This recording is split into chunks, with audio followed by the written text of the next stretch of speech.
J'ai survécu à l'enfer et je vais vous le raconter. Je viens de passer une semaine absolument infernale à l'EPFL. On avait une semaine d'examen de mid-terms, voilà, donc des examens de mi-semestre, qui se rajoutent en plus de tous les examens qu'on a, enfin de tout ce qu'on a déjà à faire pendant une semaine classique, c'est-à-dire les séries d'exercices, les cours, etc., etc., etc. En plus de ça, on doit du coup réviser pour des examens. En plus, j'avais des rendus notés à faire. Bref, une semaine infernale que je vais vous raconter. Dans du coup le planning de cette vidéo, ça va être au début, je vais vous raconter un petit peu comment ça s'est passé, vous dire ce que j'avais à faire, comment je l'ai ressenti, comment je l'ai vécu. Je vais vous montrer un petit peu aussi des examens de l'EPFL, vous montrer un peu à quoi ça ressemble, etc. Je sais que ça intéresse certains d'entre vous. Donc voilà, je vais vous montrer un peu à quoi ça ressemble. Et ensuite, on verra un peu les enseignements que j'ai pu en tirer de cette semaine-là. J'ai fait beaucoup d'erreurs qui m'ont limite mené à un burn-out en fin de semaine. Et donc, c'est la raison pour laquelle je vais essayer de vous montrer un petit peu comment est-ce que j'ai pu éviter ça avant d'arriver à la catastrophe, entre guillemets, et les leçons que j'ai pu en tirer. Bref, on va commencer directement dans le vif du sujet. Qu'est-ce que j'avais de beau à faire pendant cette semaine qui vient de s'écouler? En gros, j'avais 2 examens, en plus de tous mes cours, donc j'ai 9 cours ce semestre, donc j'avais du coup les 9 cours à suivre, les 9 cours où j'avais du coup des petits rendus à préparer, des choses à continuer, enfin je devais faire mes séries d'exercices, enfin, voilà, le truc habituel. Et en plus, je devais du coup avoir 2 rendus pour le vendredi, un rendu de machine learning et un rendu de economic thinking. Donc deux trucs qui prenaient pas mal de temps, vraiment beaucoup de temps, qui étaient très chronophages, pas très difficiles mais très chronophages. Et j'avais 2 examens à préparer, un le mercredi en programmation fonctionnelle, functional programming, et un le vendredi en algorithme. Voilà. Donc c'était beaucoup pour une seule semaine.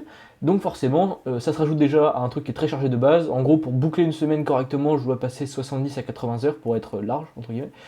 70 à 80 heures de boulot pour boucler une semaine classique. Et donc en plus de ça, je devais rendre des choses, donc forcément ça s'additionne, ça s'additionne. Et je savais de base que j'allais devoir mettre 80-90 heures dans la semaine. Donc qu'est-ce que je me suis dit au début de la semaine? Je me suis dit, bah écoute Thomas, du coup, vu que tu dois travailler plus, bah va falloir bosser le soir jusqu'à genre 22-23 heures pour être sûr d'avoir le temps de tout boucler.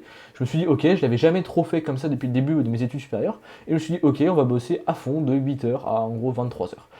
J'ai commencé un petit peu à faire ça, donc le lundi j'avais déjà eu un gros week-end, hein. J'avais beaucoup travaillé le week-end, quasiment 10 heures le dimanche, donc je commençais la semaine fatigué, ce qui n'est pas forcément la meilleure des choses, donc j'arrive le lundi 8 heures, cours d'analyse, l'après-midi cours d'algorithme, je fais toutes mes séries, je commence à avancer un petit peu, mais je commence déjà à préparer beaucoup mes examens.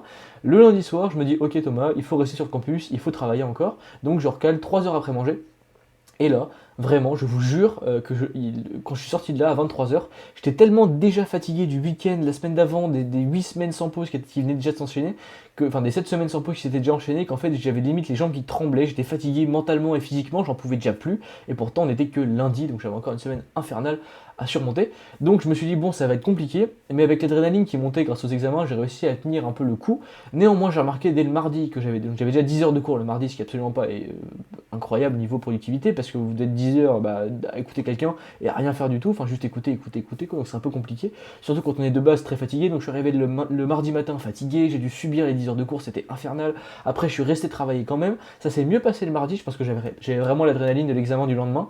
Donc voilà, j'ai commencé à bien préparer mon examen, je commençais à me sentir un peu plus confiant sur les notions que le lundi soir, où le lundi soir j'avais limite envie de pleurer tellement j'étais genre au bout, tellement j'arrivais à rien, etc. Le mardi ça allait mieux, notamment grâce à l'adrénaline qui me poussait vraiment à me dépasser. Donc voilà, après le mercredi matin, j'arrive, je finis de préparer mon examen, et mercredi après-midi, nous voilà du coup au premier examen du coup de programmation fonctionnelle. Je vais vous montrer dans les grandes lignes à quoi ça ressemble. Alors là, vous voyez mon écran, parfait. Donc là, vous voyez à quoi ça ressemble le Moodle de l'EPFL, c'est là où on a tous nos cours. Donc voilà, j'ai mes 9 cours qui sont juste ici. Et donc voilà, on va aller en programmation fonctionnelle, et je vais vous montrer à quoi ça ressemble un examen de mi-semestre, donc un mid-term, voilà, on prend celui de 2019 par exemple. Bon, c'est pas le même format, mais c'est pour montrer un peu les sujets, donc en gros dans l'idée c'est de la programmation, sur papier bien évidemment, là parce que c'est un examen quoi. Donc on a des trucs à coder, donc des fois c'est de la compréhension de code comme ça, on doit écrire des petites fonctions, là on explique quoi, tac tac tac, on doit implémenter des choses. Ici voilà, on doit implémenter des trucs encore. Là on avait des trucs un peu plus théoriques, donc on doit prouver des choses par induction, par récurrence. Voilà, où c'est de la récurrence sur de la programmation, c'est un peu chelou, mais en gros c'est marrant à faire, c'est un peu bateau et très technique. Enfin, une fois qu'on sait le faire, une fois, en général on s'en sort, c'est juste bête et méchant quoi.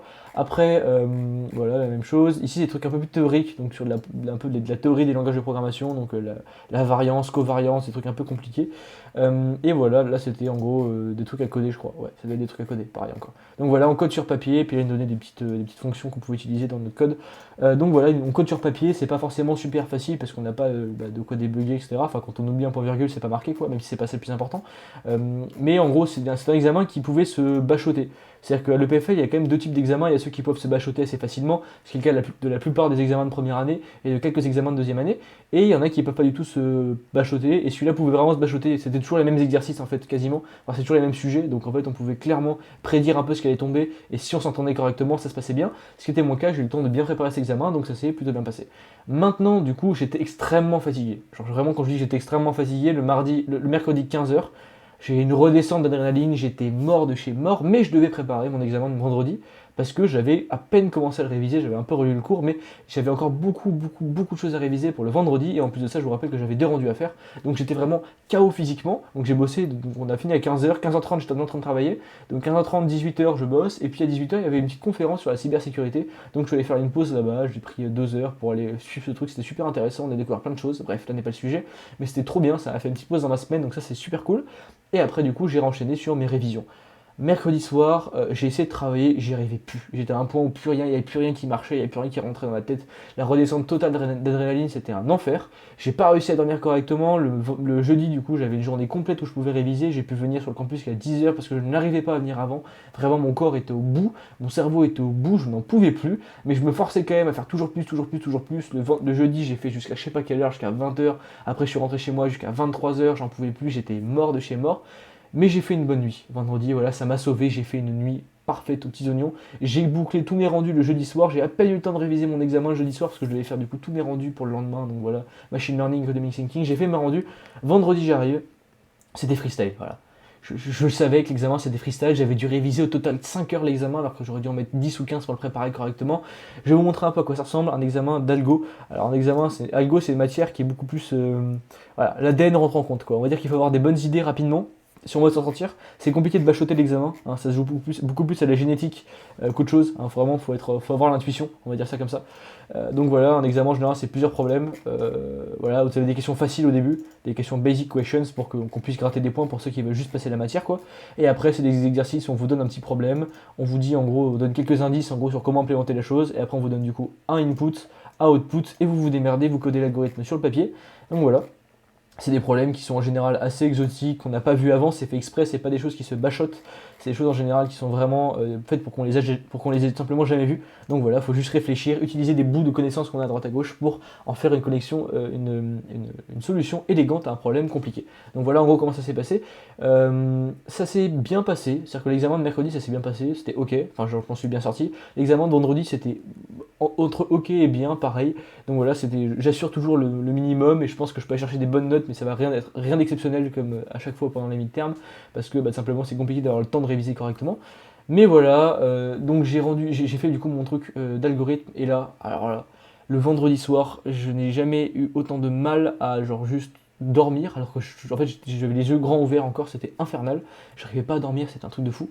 Ce week-end du coup je n'ai quasiment pas réussi à travailler, malgré le fait que j'ai dû beaucoup travailler, tout simplement parce que j'étais à bout mentalement, genre mon cerveau n'en pouvait plus vraiment, pour vous donner un peu une idée quand même, parce que vous avez du mal à peut-être à voir un peu. Dimanche, j'étais à un point où en fait je n'arrivais plus à rien faire, même me reposer j'y arrivais plus. Donc je suis allé marcher 1 heure dehors, je suis même allé courir un petit peu, ça m'a fait un bien fou, et c'est là que je me suis rendu compte d'une chose, pour passer un peu aux leçons, c'est que j'ai toujours voulu faire plus. Voilà, je voulais travailler plus, travailler plus, travailler plus, travailler plus en nombre d'heures. Et la vérité, c'est que ça m'a fait perdre énormément en efficacité et en qualité de travail. Ce qui fait que j'ai moins bien travaillé la semaine dernière, comparé aux autres semaines que d'habitude, alors que j'ai travaillé, je pense, peut-être genre 10 ou 15 heures de plus que d'habitude. Sur la semaine, bien évidemment. Parce que juste, on n'est pas des machines et on a besoin de se reposer. Et le fait de travailler tout le temps, tout le temps, tout le temps, sans avoir de pause délimitée, ça fait que le cerveau il en peut plus parce qu'il sait jamais quand s'arrêter, du coup il a jamais le temps d'être en off et de se reposer, de recharger les batteries.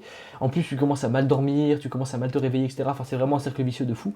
Ce qui fait que dimanche j'étais vraiment à un point où j'étais en mode je vais burn out, en fait c'est pas possible. Du coup j'ai pris genre 4 heures où j'ai tout déconnecté, j'ai éteint mon téléphone, j'ai tout, voilà. Et j'ai remis les choses au propre, je me suis dit ok on repart sur des bases saines, j'ai bien dormi, j'ai fait une bonne nuit et tout s'est beaucoup mieux passé. Ce qui fait que là, je suis devant cette caméra là, on est lundi soir, je vais beaucoup mieux même si j'ai encore des examens à préparer cette semaine. Je vais moins travailler, on va rester sur du 70 heures en gros, pour être large, mais en gros 10 heures par jour dans les grandes lignes. 10 heures par jour, en faisant les choses de manière efficace, à fond, en faisant un maximum de choses, en allant à l'essentiel pour pas perdre de temps et pour essayer d'avoir un maximum de résultats en un minimum de temps, même si le minimum s'avère être 70 heures par semaine, quoi. Donc voilà, plus ou moins comment ça se passe pour le moment. J'ai survécu à cette semaine, j'en suis très fier, très content. Pour être honnête, je me suis limite mis volontairement dans cette situation d'avoir un semestre très chargé parce que je voulais voir jusqu'où je pouvais pousser mes limites. Et c'est un très bon exercice, je trouve, de se pousser comme ça, tant qu'on a un minimum de contrôle sur soi-même et qu'on est capable de se rendre compte quand on fait n'importe quoi. Ce qui a été le cas de moi, du coup, hier, j'ai réussi à me prendre conscience qu'en fait c'était juste n'importe quoi, qu'il fallait que je redescende un petit peu. Et ça m'a beaucoup, beaucoup, beaucoup aidé. Donc voilà, j'en ai tiré des leçons qui, j'espère, me serviront plus tard. En tout cas, je voulais vous partager cette expérience-là qui fut autant d'émotions, autant de couleurs. J'espère que ça aurait pu être un minimum divertissant, peut-être intéressant pour vous. Si vous avez des questions, n'hésitez pas à les mettre en commentaire, des suggestions comme d'habitude. Moi je vous dis à la prochaine. Bye bye.